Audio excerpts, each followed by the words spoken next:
जय हिंद साथियों। आशा करता हूँ कि आप सभी बहुत ही मस्त और ज़बरदस्त होंगे। दोस्तों, आज की क्लास की हम बात करें तो बहुत ही ज़बरदस्त होने वाले हैं, यानी कि एक एसएससी जीडी और एसएससी जीडी की हम बात करें लेते हैं तो उसके लिए, और बात कर लेते हैं एसएससी एमटीएस हवलदार के लिए, एसएससी जीएल के लिए और बिहार सिविल कोड के लिए, और आने वाली जो 68वीं बीपीएससी एग्ज़ाम जो है होने वाले हैं 12 तारीख को, उसके लिए भी मोस्ट इम्पोर्टेंट हो सकता है। यानी कि जिस भी एग्ज़ाम में सामान्य अध्ययन, करंट आदि सब पूछे जाते हैं, उन सभी के लिए बहुत ही मोस्ट इम्पोर्टेंट हो सकते हैं।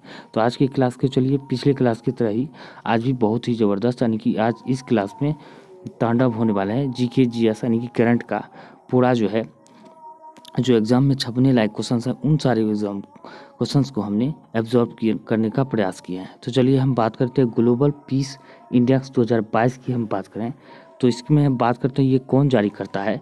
तो ग्लोबल पीस इंडेक्स की हम बात करें 2022 तो जारी करता है institute for economics and peace के द्वारा यह जारी किया जाता है। और आधार बात करते हैं 2023 जो है, यानी कि 23 इसके आधार हैं। तो बात करते कुल देश इसमें 163 शामिल है। तो प्रथम स्थान किस देश का है, तो प्रथम स्थान हम देख सकते हैं। तो यह प्रथम स्थान जो है आइसलैंड का है। ये कि बहुत, यानी कि कह सकते हैं यह जो है करीब जो है 5-6 बार से आइसलैंड जो है अभी तक जो है हम देख रहे हैं आइसलैंड ही 1 नंबर पर है अभी तक में। आसान, सबसे आसान देश अफगानिस्तान है। और भारत का स्थान आप पूछे तो 135 स्थान पे भारत है। अब बात करते हैं उत्तरी व, तो नॉर्थ में हम बात करते हैं उत्तरी पूर्व अफ्रीका सबसे ज़्यादा आसान क्षेत्र तथा यूरोप शांत क्षेत्र है, ये आपको ध्यान रखना है। अब बात करते हैं नेक्स्ट क्वेश्चन की, यानी कि प्राचीन भारत का इतिहास की हम बात करते हैं। टू द फैक्ट, यानी कि फैक्ट जो है एक फैक्ट की हम बात करें तो बौद्ध धर्म से संबंधित एग्जाम में आ ही जाते हैं एक क्वेश्चन किसी भी एग्जाम में। तो बौद्ध धर्म की हम बात करें तो इसका राजगीर में जो है सप्तपर्णी गुफा में जो है इसका जो प्रथम बौद्ध संगीति हुआ था 483 ईसा पूर्व में, स्थान राजगिरी में हुआ था। ये भी आपको ध्यान रखना है। ये पूछ ले जाते हैं कि पहली जो है बैठक जो है प्रथम बौद्ध संगीति का कहाँ हुआ था, राजगिरी में। कब हुआ, 483 ईसा पूर्व में। किसकी अध्यक्षता में, महाकश्यप की अध्यक्षता में। शासनकाल किसका था, अजातशत्रु, जो हर्यक वंश के से संबंधित था। बौद्ध, अब बात करते हैं उद्देश्य क्या था। बुद्ध के उपदेशों में 2 पिटकों विनय पिटक तथा सुत पिटक में संकलित किया गया था। पहला उद्देश्य था प्रथम बौद्ध संगीति में। द्वितीय बौद्ध संगीति की हम बात करें तो यह वैशाली में आयोजित किया गया था 383 ईसा पूर्व में। अध्यक्ष सब कामी था और शासन का कालाशोक का था, यानी शिशुनाग वंश से संबंधित था। अब वही बात करते हैं अनुशासन, यानी उद्देश्य इसका हम बात करते हैं अनुशासन को लेकर मतभेद के समाधान के लिए बौद्ध धर्म में स्थापित एवं महासांघिक 2 भागों में बट गया था। अब बात करते हैं तृतीय बौद्ध संगीति की, तो यह पाटलिपुत्र में हुआ था। कब हुआ था, 251 ईसा पूर्व में। मोगलीपुत्र तिस्म की अध्यक्षता में किया गया था। और शासनकाल की बात करते हैं अशोक का शासनकाल था। अब बात करते हैं उद्देश्य क्या था। संघ भेद के विरुद्ध कठोर नियमों का प्रतिपादन करके बौद्ध धर्म को अस्थायित्व प्रदान करने का प्रयत्न किया गया और धर्म ग्रंथों का अंतिम रूप से संपादन किया गया तथा तीसरा पिटक अभिधम पिटक को जोड़ा गया इसी में। अब बात करते हैं चतुर्थ बौद्ध संगीति, यानी कि लास्ट की, तो यह जो हुआ था कश्मीर के कुंडलवन में हुआ था। प्रथम शताब्दी ईसा पूर्व में हुआ था। वसुमित्र इसके अध्यक्ष था। अश्वघोष की अध्यक्षता में किया गया था। शासनकाल कनिष्क के शासनकाल में, जो कुषाण वंश के प्रतापी राजा थे, इसके समय में हुआ था।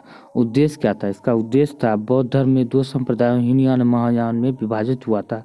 चौथे बौद्ध संगीति में जो है बौद्ध धर्म हीनयान और महायान में विभाजित हो गया था। अब बात कर लेते हैं नेक्स्ट क्वेश्चन की, तो यहाँ पे दिया है खेलो इंडिया यूथ गेम, यानी कि यूथ गेम हुआ है 2022 जो है कहाँ पे हुआ, तो मध्य प्रदेश में हुआ है। ये आपको ध्यान रखना है 2022 का। अब बात कर लेते हैं खेलो इंडिया यूथ गेम में पहला स्थान किस राज्य का है, तो पहला जो है सर्वाधिक मेडल महाराष्ट्र ने जीता है, दूसरा हरियाणा ने जीता है और तीसरा मध्य प्रदेश ने जीता है। अब वहीं पूछे खेलो इंडिया यूनिवर्सिटी गेम, तो यह कहाँ पे होने वाला है, तो ये कहाँ पे होगा, तो ये उत्तर प्रदेश में होने वाला है। अब वही बात कर लेते हैं कि राष्ट्रीय खेल कहाँ पे किया गया था, 36वां राष्ट्रीय खेल, तो ये गुजरात में हुआ था। और 37वां जो होने वाला है कहाँ पे होगा, गोवा में आयोजित किया जाएगा, ये भी आपको ध्यान रखना है। अब पहला खेलो इंडिया यूनिवर्सिटी गेम की बात करें तो ये उड़ीसा में हुआ था, और पहला खेलो इंडिया गेम की हम बात करते हैं तो ये दिल्ली में आयोजित किया गया था, ये आपको ध्यान रखना है। अब बात करते हैं नेक्स्ट क्वेश्चन की, तो देख सकते हैं रॉबर्ट क्लाइव की हम बात करें तो बंगाल का प्रथम गवर्नर कौन था, तो रॉबर्ट क्लाइव था। अब वारन हेस्टिंग की बात करें तो भारत का प्रथम गवर्नर जनरल था। अब वही बात करें लॉर्ड विलियम बेंटिंग की, तो भारत का पहला गवर्नर जनरल था लॉर्ड विलियम बेंटिंग।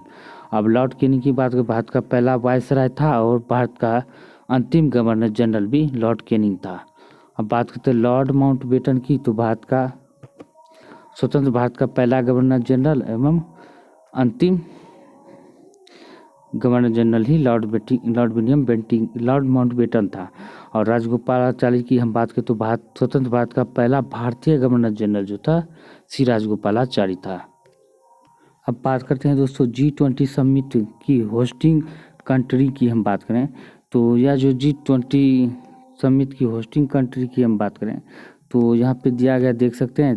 पहले तो आपको 22 वाला याद रखनी है, तो इंडोनेशिया के बाली में आयोजित किया था 2022 G20 शिखर सम्मेलन। अब बात करें 23 में कहाँ पे किया जाएगा, इंडिया में हो रहा है, ये मोस्ट इम्पोर्टेंट है, ये आपको याद रखना है। अब 24 में कहाँ होगा, ब्राज़ील में होगा। 25 में कहाँ होगा, साउथ अफ्रीका में किए जाएंगे, ये आपको ध्यान रखने हैं। अब बात करते हैं पीएच मान, तो जल का पीएच मान 7 होता है। दूध का पीएच मान की हम बात करें 6.4 होता है। सिरके का पीएच मान 3 होता है। मनोव्रत का पीएच मान जो 7.4 होता है। नींबू का पीएच मान 2.4 होता है। शराब का पीएच मान की हम बात करें 2.8 होता है, ये भी आपको ध्यान रखना है। अब बात करते हैं NaCl यानी कि नमक का पीएच मान 7 होता है। शराब का पीएच मान 2.8 होता है। मानव मूत्र का पीएच मान 4.8 से 8.4 तक होता है। कभी कभी जो है 6 दिया जाता है, ये पूछ लिया जाता है, ये आपको ध्यान रखना है। समुद्री जल का पीएच मान 8.5 होता है, जो सबसे अधिक होता है। आंसू का पीएच मान जो आप रोते हो तो उसका जो पीएच मान 7.4 होता है। लाड़ का पीएच मान की बात करते हैं 6.5 से लेकर 7.5 होता है। अब बात करते हैं दोस्तों राष्ट्रीय आय के बारे में, तो राष्ट्रीय आय किसे कहता है, किसी देश के निवासियों द्वारा एक वित्तीय वर्ष में घरेलू सीमाओं में या इसके बाहर उत्पादित समस्त वस्तुओं एवं सेवाओं के अंतिम मौद्रिक मूल्य को राष्ट्रीय आय कहा जाता है। अब वही बात करते हैं राष्ट्रीय आय की। सर्वप्रथम राष्ट्रीय आय की गणना दादा भाई नौरोजी द्वारा किया गया था। राष्ट्रीय आय समिति का गठन 1949 में किसके अध्यक्षता में, PC महालनोबिस की अध्यक्षता में किया गया था। आंकड़े की गणना क्या होता है, तो आंकड़े की गणना केंद्रीय सांख्यिकी संगठन के द्वारा जारी किया जाता है। इसका मुख्यालय यानी कार्यालय जो है नई दिल्ली में। स्थापना वर्ष कब हुआ था, इसका स्थापना की बात करें तो 1951 में हुआ था। CSA के प्रथम अध्यक्ष की बात करें तो PC महालनोबिस थे, और भारतीय सांख्यिकी के जनक भी इसे कहा जाता है। अब बात करते हैं राष्ट्रीय सांख्यिकी संगठन यानी कि NSO में वर्तमान में राष्ट्रीय आय के आंकड़े जारी किया जाता है इसके द्वारा, आपको ध्यान रखना है।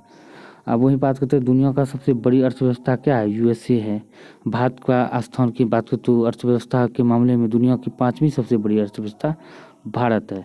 अब बात करते हैं सर्वाधिक प्रति व्यक्ति आय के मामले में गोवा राज्य भारत में जो है सबसे अग्रणी है, प्रति व्यक्ति आय के मामले में सबसे अधिक है। अब बात करते हैं कि SSC CGL 2022 में पूछे गए क्वेश्चंस की, तो वैदिक राजाओं द्वारा अपनी प्रजा से वसूल किए जाने वाली कर क्या कहलाते थे, बलि कहलाते थे। अब बात करते हैं स्वतंत्रत्योत्तर भारत में सबसे अधिक संख्या में हड़प्पा युगीन स्थलों की खोज किस राज्य में हुई थी, गुजरात में हुआ था। आजीविक संप्रदाय के प्रतिपादक कौन थे, मखली गोपाल थे। किस स्थान से बौद्ध धर्म की जन्मस्थली मानी जाती है, लुम्बिनी यानी नेपाल में है लुम्बिनी स्थित, वहीं मानी जाती है। शिवाजी के पिता शाहजी भोसले मूलतः किस राज्य के राजसेवा में था, तो अहमदनगर की राजसेवा में था। विक्रमशिला बौद्ध मठ की स्थापना किसने किया, धर्मपाल ने किया था। बात करते दिलवाड़ा का जैन मंदिर माउंट आबू राजस्थान में स्थित है।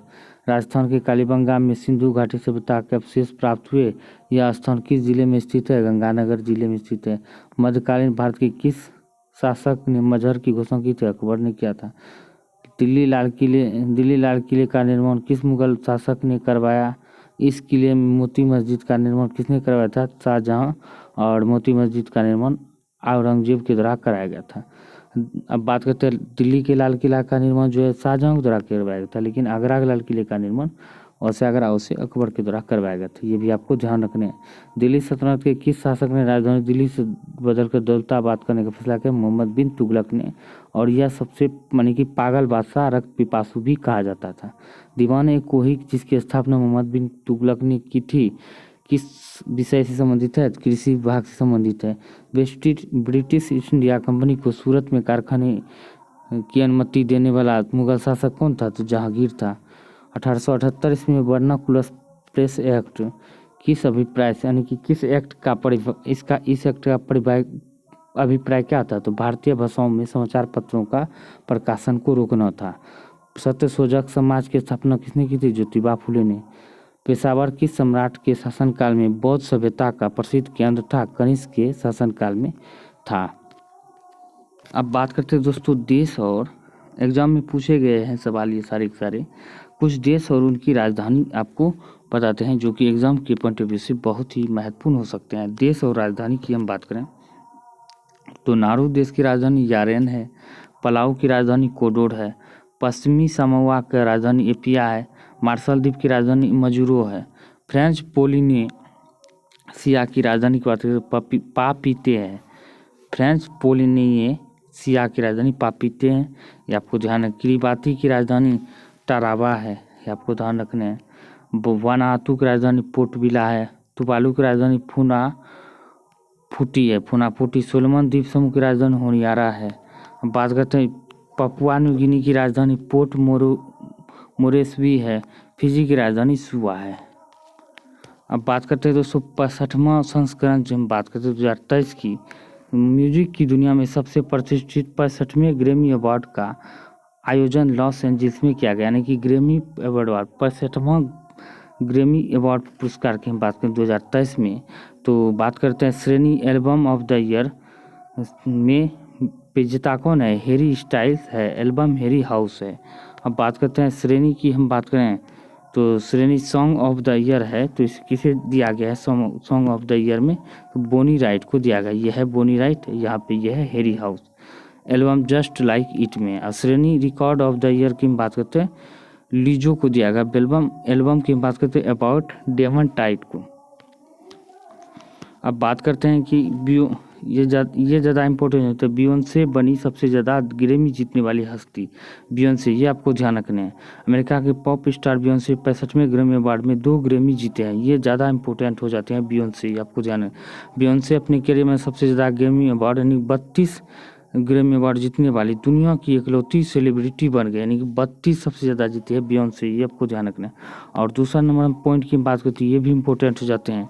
भारत के रिकी केज ने जीती अपना तीसरा ग्रैमी अवार्ड। ये रिकी केज की हम बात करें तो तीसरा ग्रैमी अवार्ड रिकी केज के नाम से दिया गया। अब ये देख लेते हैं किसके लिए दिया गया है तो भारत में म्यूजिक कंपोजर रिकी केज ने लिजेंट स्टीवर्ट कॉम्प्लेंट के साथ एल्बम डिवाइन टाइट के लिए सबसे इमोसिव ऑडियो एल्बम के लिए ग्रैमी अवार्ड जीता है। केजी 3 ग्रैमी अवार्ड पाने वाले इकलौते भारतीय बन गए हैं। क्रेजी की बात करें तो केजी की हम बात करते हैं वर्ष 2015 में 2015 ऑफ समसाड़ा के लिए पहली बार यह अवार्ड जीता था। 64वें ग्रैमी अवार्ड 2022 में उन्होंने बेस्ट न्यू एज एल्बम श्रेणी में अपना दूसरा ग्रैमी अवार्ड जीता था, ये भी आपको ध्यान रखना है। अब बात करते हैं भारत की स्वर कोकिला के बारे में, यानी कि भारत की स्वर कोकिला की ए मेरे वतन की लोगो इन्हीं के द्वारा गाया गया था। इसका जन्म की बात करते हैं 1929 में इंदौर मध्य प्रदेश में, मृत्यु 6 फरवरी 2022 में हुआ था। अन्य नाम की बात करें राष्ट्र की आवाज़ सहराब्दी की आवाज़ भारत की कोकिला के नाम से स्वर सामग्री के नाम से जाना जाता है।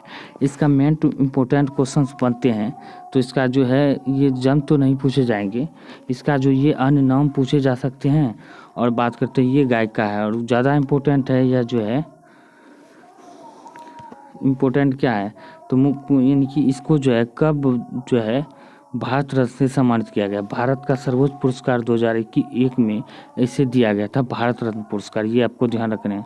और दूसरा पॉइंट हो जाए 2021 में लाइफ टाइम अचीवमेंट पुरस्कार 2001 में ही दिया गया था। 2001 में ही ये दोनों पुरस्कार भारत रत्न भी दिया गया था, ये आपको ध्यान रखना है। पद्म विभूषण पुरस्कार 1999 में दिया गया था, ये कम पूछे जाएंगे लेकिन ये दोनों क्वेश्चन ज़्यादा पूछे जाते हैं, ज़्यादातर सर्वोच्च सम्मान पूछा जाता है।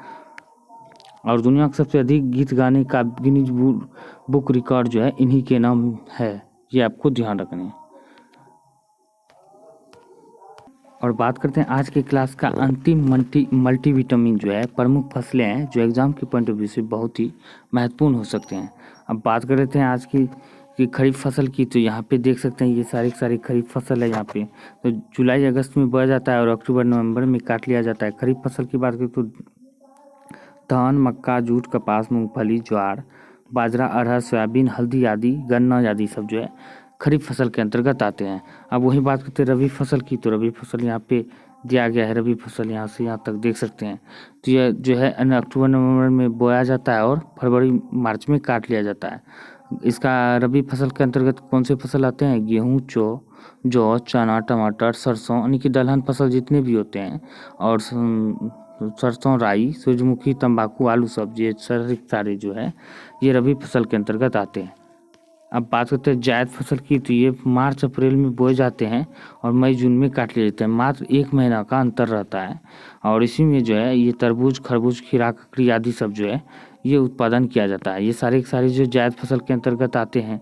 तो दोस्तों उम्मीद करता हूँ कि आज की का वीडियो आपके लिए बहुत ही हेल्पफुल रहा होगा। तो वीडियो को लाइक करें, शेयर करें, चैनल को सब्सक्राइब जरूर करें। मिलते हैं अगले वीडियो में, तब तक के लिए जय हिंद, जय भारत। अगर कोई सुझाव देना हो तो वीडियो के नीचे जो है कमेंट कर सुझाव देना ना भूलें। और अगर टेलीग्राम में PDF लेना चाहते हैं तो वीडियो के नीचे डिस्क्रिप्शन में लिंक दिया गया है, वहाँ से जाकर टेलीग्राम ज्वाइन करें और PDF भी डाउनलोड कर सकते हैं। इसके अलावा और कई सारी अन्य जानकारी भी आपको वहाँ देखने को मिल सकते हैं। मिलते हैं अगले वीडियो में।